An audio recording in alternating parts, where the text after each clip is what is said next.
Smriti, well, as the captain of RCB, and the fact that the fact that it was the women's team who first got the cup to RCB and then the men's team, but more importantly, what really, really touched everyone's heart is the fact that you got the same kind of appreciation from the crowd of the Chinnaswamy as much as, you know, back in the day, Virat Kohli or Fab du Plessis was getting it.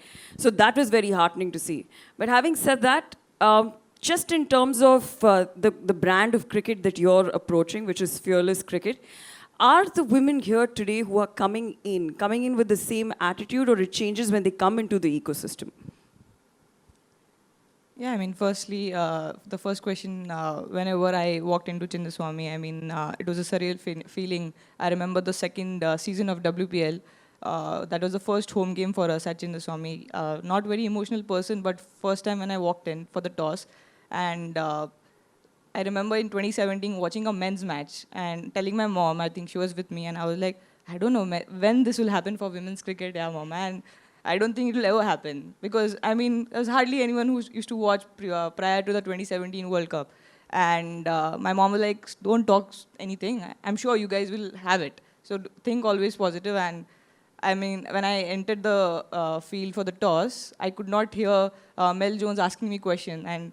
And I looked around, and the first thing, I did not think about, oh, Smriti Mandhana, RCB or something. I just felt like, wow, women's cricket is winning. I mean, that's what all of us dreamt. I'm sure the previous generations as well, whenever they would watch a WPL being sold out or the Indian matches being sold out, I'm sure that was the first dream for everyone, that, you know, we want the same kind of a thing for, like, in terms of the stadiums. I could relate to Shri, coming from Sangli. I mean, it's again a rural area. The first thing the parents feel is that my girl is going to go to an academy where she's going to be outnumbered with a lot of boys. How is she going to manage?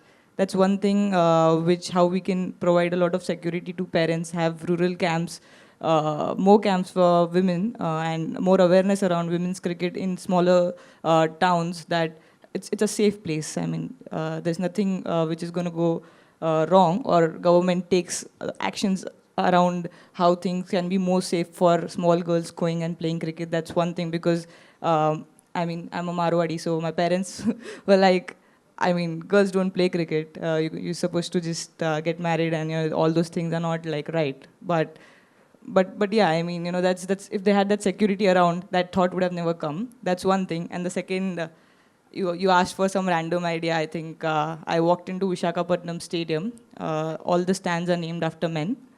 So when Julandi got her first stand named... That's wonderful.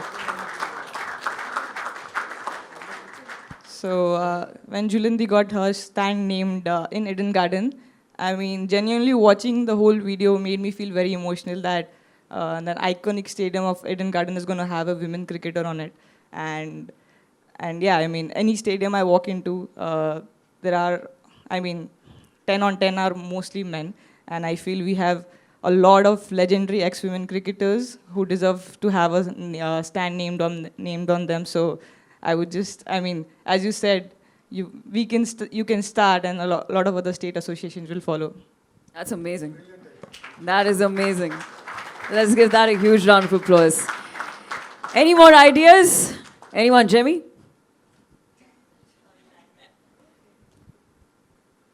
No, like Kranti faced it in the rural areas. Like I came from, by God's grace, came from a good family who could afford a cricket kit. But just to buy a simple cricket kit with pads, shoes, helmet, bat would cost a lot of money for a family, a humble family who cannot afford it. Maybe one of the reasons why they don't encourage their kids to play also is because of the cost factor. Like, she had to go on tour, she didn't have money to go on tour. And every parent would worry about that too.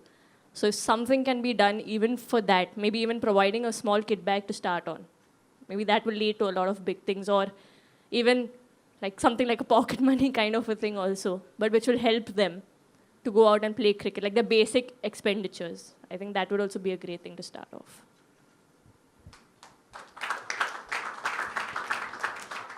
So, ladies and gentlemen, here I welcome the panel on stage. I'll start with Mr. Nara Lokesh. I'd like to add a few more words. First of all, he comes from an incredible education background. So, sir, I was very impressed with that. You've been to Carnegie Mellon and, of course, gone ahead and done your master's as well. And extremely deep-rooted value. But more importantly, which really caught my eye, that he's done a 200-day Padyatra.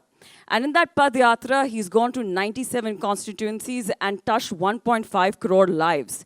And in those lives is where he met a lot of women from different stratas of the society who got forth the issues of gender stereotypes. And that has influenced him to go ahead and make reforms, not just in terms of women empowerment, but also in the education system. Something that I read about him, which was very, very interesting, is that even in the education system, जो हमारे books होते थे, उसमें कुछ ऐसे pictures होते थे जहाँ पर there's a lady in the kitchen and the man in the living room. He's gone ahead to change that, is because that's where it starts from. So, sir, thank you so much for doing that. Truly coming from a woman who's working in a male-dominated sport. You asked for some random idea. I think I walked into Visakhapatnam Stadium. All the stands are named after men. So when Julandi got her first stand named... That's wonderful.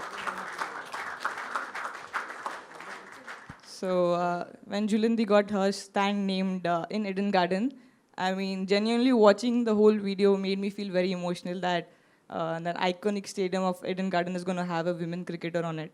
And yeah, I mean, any stadium I walk into, there are, I mean, 10 on 10 are mostly men. And I feel we have a lot of legendary ex-women cricketers who deserve to have a stand named on them. So I would just, I mean, as you said, you can start, and a lot of other state associations will follow. That's amazing. That is amazing. Let's give that a huge round of applause.